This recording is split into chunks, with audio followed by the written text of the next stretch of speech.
आता आजच्या पूजनाला खरोखर महत्त्व असं आहे की आज महालक्ष्मीचं पूजन आहे. आणखीन महालक्ष्मीचं जे महात्म्य आपल्या सहयोगात आहे ते कोणत्याच शक्तीचं नाही. कारण महालक्ष्मी ही शक्ती जिला आपण सुषुम्ना नाडी म्हणतो त्यात वास करते आणि त्याने पॅरासिम्पॅथॅटिक नर्वस सिस्टमचं चालन होतं. या महालक्ष्मी शक्तीला सशक्त करण्यासाठी आपल्या उत्क्रांतीमध्ये ज्या ज्या घटना झाल्या त्यात मुख्य म्हणजे महालक्ष्मीचं अवतरण आहे. महालक्ष्मीनी अनेकदा अवतरणं घेतली आणि तिचीच एवढी हिंमत आहे की तिने एक शरीर धारणा करून या संसारात जन्म घेतला आणि कार्य केलेलं आहे. आश्चर्याची गोष्ट अशी आहे की आपल्याला सर्व ह्या महालक्ष्मीच्या अवतरणाबद्दल कुणी माहिती दिलेली नाही किंवा इतके गहन कोणाला त्याच्याबद्दल सविस्तर वर्णनच माहीत नाही. आता महालक्ष्मीचं तत्त्व म्हणजे लक्ष्मीच्या तत्त्वावरचं आहे. म्हणजे लक्ष्मीची आई ही महालक्ष्मी म्हटली पाहिजे. लक्ष्मीची आई म्हणजे लक्ष्मी जी आहे, जेव्हा माणसाजवळ लक्ष्मी येते, लक्ष्मीसुद्धा एक संतुलन असलेली एक स्त्री स्वरूप देवी आहे. इतकी संतुलनात आहे ती की एका कमळावर उभी राहते.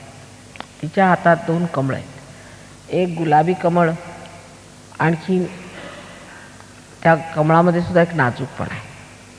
त्या गुलाबी कमळाचा अर्थ असा आहे की जो मनुष्य लक्ष्मीपती असेल, ज्याच्याजवळ लक्ष्मी असेल, त्याच्यामध्ये स्वभावात एक गुलाबीपणा असला पाहिजे, म्हणजे गोडवा असला पाहिजे, तो रखरखीत नसला पाहिजे. दुसरं असं की एका कमळाकडे आपण पाहिलं तर त्या कमळामध्ये एखादा भुंगा जरी आला तरी त्याला स्थान मिळतं आणि त्याच्यात एवढे काटे असतात त्या भुंग्याला, पण त्यालाही कमळामध्ये स्थान मिळतं, म्हणजे त्याचंही आतिथ्य होतं.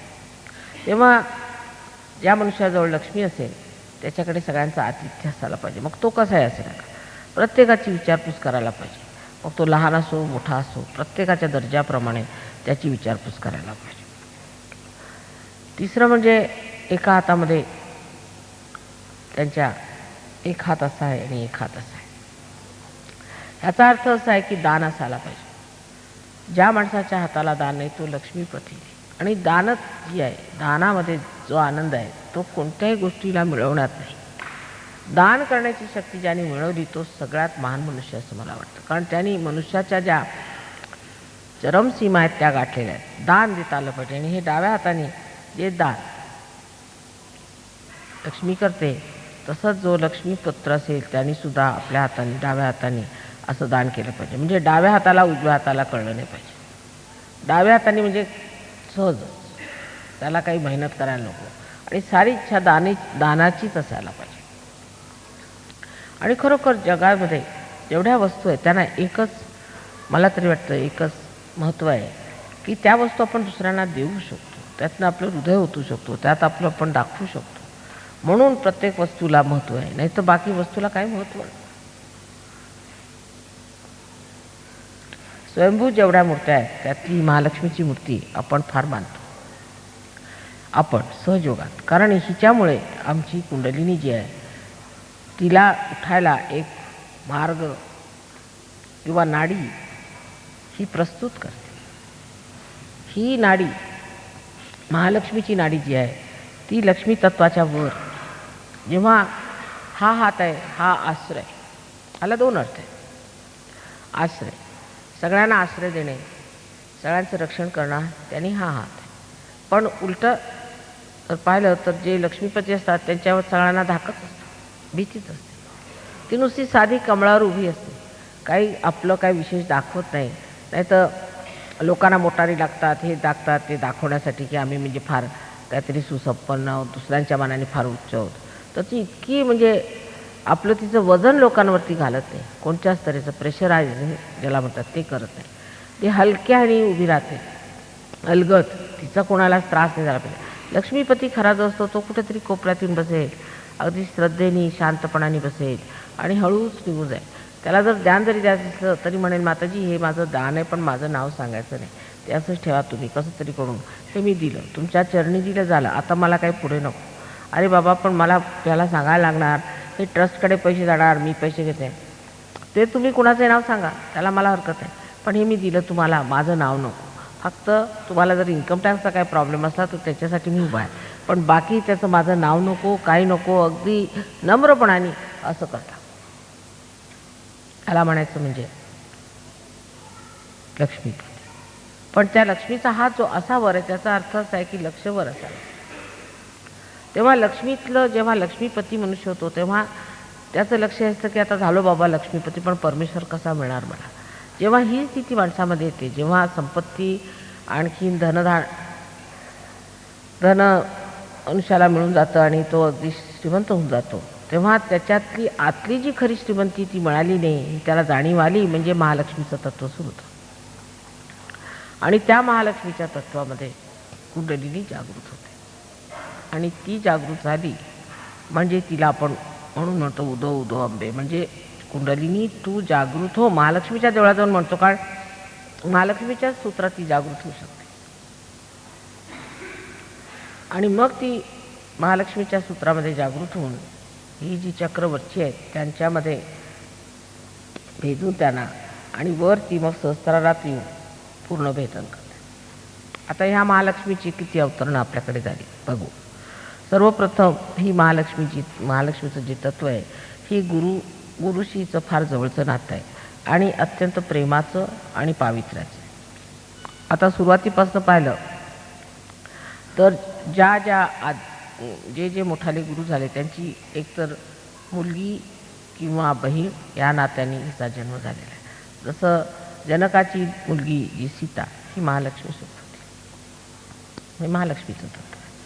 सीता ही महालक्ष्मी आणि जनकाची ती मुलगी होती. नंतर नानकाची जी बहीण नानकी ही महालक्ष्मी होती, तिचं नातं बहिणीच होतं. तसंच मोहम्मद साहेबांची जी मुलगी फातिमा ही महालक्ष्मी होती. त्याच्यानंतर राधा ही महालक्ष्मी सुद्धा होती. तिच्यानंतर मेरी ही महालक्ष्मी होती आणि तिचा संबंध पावित्र्याचा होता. ती इतकी पवित्र होती की तिच्या पावित्र्याने तिने ख्रिस्ताला जन्म दिला. तर अत्यंत पवित्र स्वरूप अशी ती कन्या होती आणि कन्या स्वरूपिणी असल्यामुळे तिच्या त्या शुद्धतेमुळे तिला ख्रिस्तासारखा शुद्ध मुलगा झाला. तर ती सुद्धा महालक्ष्मी. अशा महालक्ष्मीच्या अवतरणाने आपल्यातले जे वरचे चक्र आहेत ते बांधले गेले आहेत. म्हणजे रामाचं चक्र राईट साईडला हार्टला असतं, इथे ती सीता स्वरूप आहे, इथे राधा स्वरूप आहे, इथे मेरी स्वरूप आहे. हे जाऊन ह्या ठिकाणी तिन्ही चक्र मिळतात तेव्हा महाकाली, महालक्ष्मी, महासरस्वती तिन्हीही शक्त्या मिळतात आणि तिन्ही शक्त्या मिळाल्यामुळे मग एकच शक्ती जी आदिशक्ती तयार होते. म्हणून सहस्रारात आदिशक्ती असते. पण असं म्हटलेलं आहे की सहस्रारे महामाया, आदिशक्ती आहे पण ती महामाया आहे. म्हणून ह्या तिन्ही शक्त्यांचा जो प्रादुर्भाव झाला तो असा की त्यामुळे एक महामाया स्वरूप आदिशक्ती संसारात येते आणि ती सर्वांचं सहस्रात भेदन करू शकते. आणि ते आता तुमच्यासमोर माहितीच आहे तुम्हाला काय ते पुढे सांगायला नको. तर अशा रीतीने ह्या महालक्ष्मीतनं कशी पुढे आदिशक्ती अवतरित झाली तर तिला दोन शक्त्या मिळालेल्या आहेत. तिच्यामध्ये महाकाली, महालक्ष्मी, महासरस्वती अशा तिन्हीही शक्त्या समावलेल्या आहेत. आणि ह्या महालक्ष्मी तत्वातनंच ती जी आपली शुद्ध इच्छा अशी अंबा आहे ती महाकाली शक्ती आहे खरं म्हणजे. तर तिचं उत्थान होऊ शकतं, ती करू शकते. म्हणून आदिशक्तीचं महत्त्व आहे. कारण ह्या तीन शक्त्यांमधून सर्व तयारी झाली पण शेवटी जे कार्य साधायचे त्याला आदिशक्ती पाहिजे, जे तिन्ही गोष्टींना मिळवून हे कार्य साधे. आणि ती गोष्ट म्हणजे जरी सहसाध्य असती आपल्याला अगदी सहज मिळते, पण तरी त्याच्यात तुम्ही सुद्धा सगळ्यांनी पूर्ण मेहनत केली पाहिजे, नाहीतर ते कार्य होऊ शकत नाही, फार कठीण आहे. तेव्हा जर ते काय आदिशक्तीमुळे झालं असतं तर काही एवढा पसारा करण्याची गरजच नव्हती. तुम्हाला त्याच्यात मेहनत करायला लागेल, तुमचं त्याच्यामध्ये सहकार्य पाहिजे.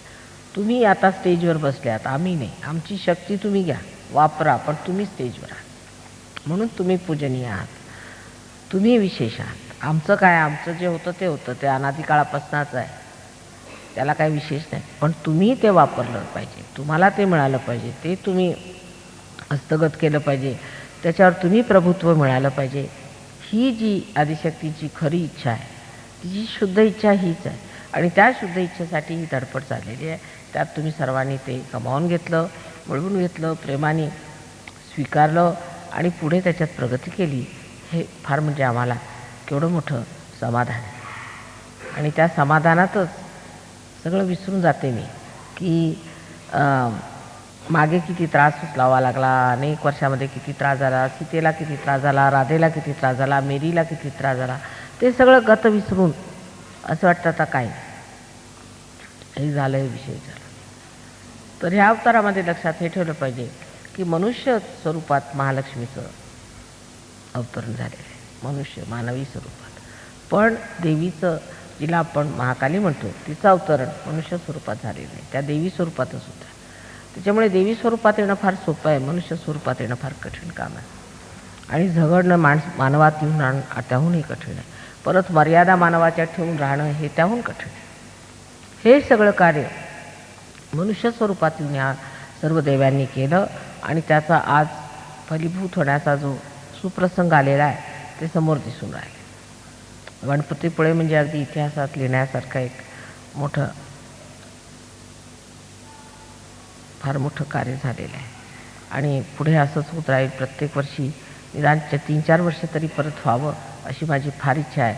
आणि जर असं जमलं तर तुम्हा लोकांनासुद्धा त्याची कल्पना येईल की हे गणपतीपासून जे सुरू केलं ते लिहून कसं सहस्रारापर्यंत सगळं व्यवस्थित पोचलेलं आहे.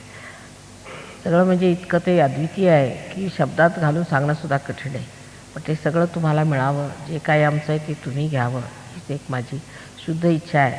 आणि ती कार्यान्वित झाली म्हणजे मला मग काहीही नको.